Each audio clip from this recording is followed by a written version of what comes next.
Hi, everybody, and welcome back to Icons, Rockstars, and Innovators, presented to you from the Advertising Club of New York in partnership with my team, Mixed Company Podcast. And as you know, I am the co host and co producer of Mixed Company, Kai Devereaux Lawson. And I am actually here with one of our first guests on the podcast, Miss Tasha Gilroy. Welcome. Hi.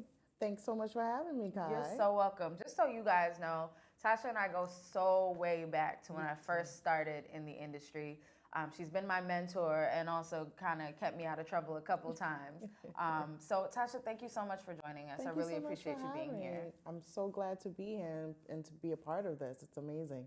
Great. So, as you know, we're talking a little bit about the golden era of Right. Black advertising. So, I'm going to end up asking you some questions about your perspective of that era. But Okay. before we get to know about the history of other people, we want to know a little bit about you and your journey into advertising. Can you share some of that with us? Absolutely. So I came into advertising by accident. I kind of had no idea about the industry, didn't pursue it. I actually applied for a position as a coordinator for the Learning and Inclusion and Diversity Department at Y&R. And coming into the position, I kind of was split between both groups where I was involved with training, but also involved in helping to build some of the programs.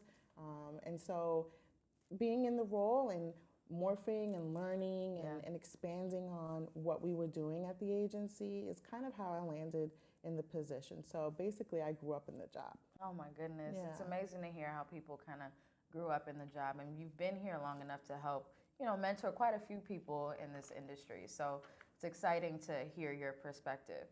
One of the things that we're talking about in this content series is about culture and about how during the golden era of Black advertising, there was a collective empowerment Right. that people were feeling, likely because we were in the 1960s and the 70s, 80s, etc.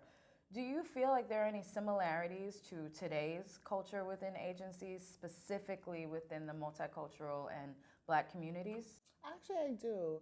So I unfortunately wasn't a part of that 1st journey, and She said, I'm young. I'm real young. I actually, well, yes, sort of, but not really. So I missed that particular part of coming into industry. But when I did land in industry, you knew and heard about all the pioneers and all the people that were real influencers for the people that were now coming into some of the leadership positions and some of the senior roles. What I think has happened now, there has been a resurgence. There is this different feel and vibe of having your voices heard. Right. A lot of it has to do with social media, but a lot of it has to do with folks really understanding the respect of the work that was done before them and really grabbing hold of it and Definitely. saying like we're here, we have been here, we have been contributing, and they're taking that pride in that work that was done by the folks before them and actually lifting it back up and saying if they can do it, we know we can do it, and we can do it in a different way, but it's just going to be just as powerful. Definitely. Yeah. We've actually had the opportunity to speak to quite a few of those pioneers on this series for Black History Month, and I must say it's almost like speaking to a peer. So Right. like I know I have to respect them for where they've come from, but it just sounds so familiar, a lot of the stories that they're telling. Yes. So that's been exciting. Speaking of pioneers, though, we have quite a few multicultural agencies that are considered to be pioneers in this space. Specifically, we have Burrell, we have Carol H. Williams Advertising, and we also have Uniworld. Right. But they've stuck around for quite a long time, Right. which has been a feat in itself. Can you give any insight based on what you've seen, what you've heard, as to why they may have lasted so long? So I think part of why they've lasted so long is because they have an insight and can tap into the voice of that community and the voice of having a different level of understanding. Some advertisers do it really well, and some agencies can really get to really close to what it is, the essence of understanding how to market to people in Black community and multicultural communities.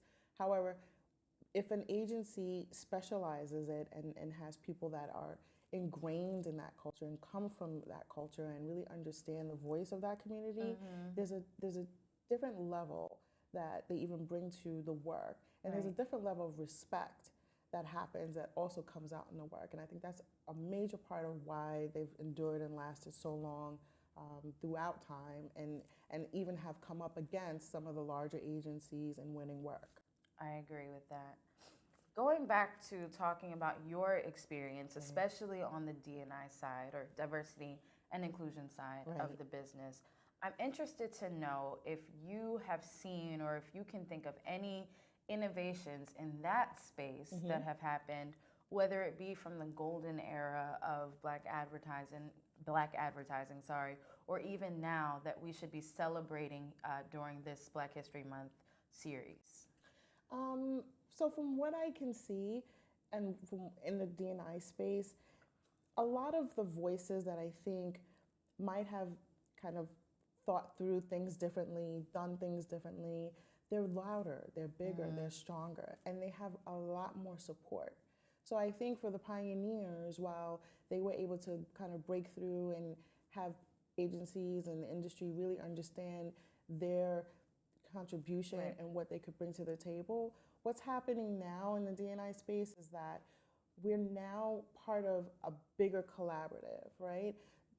Industry really recognizes, in order to really speak to consumers, they need to understand that. And inside agencies, it's a community. So the community inside needs to have representation, and the D&I space has evolved because of that, because our voices are being heard, understood, and we're able to take action, which I think might not have happened in a different way years past, but I think now the actions that are actually happening are real and are pushing things forward in a really exciting way for D&I. Couldn't agree more. Tasha, thank you so much for joining us for this series. Thank you so much for having me. Thank you all for continuing to watch, and we will be back with more for Icons, Rockstars, and Innovators. It was great.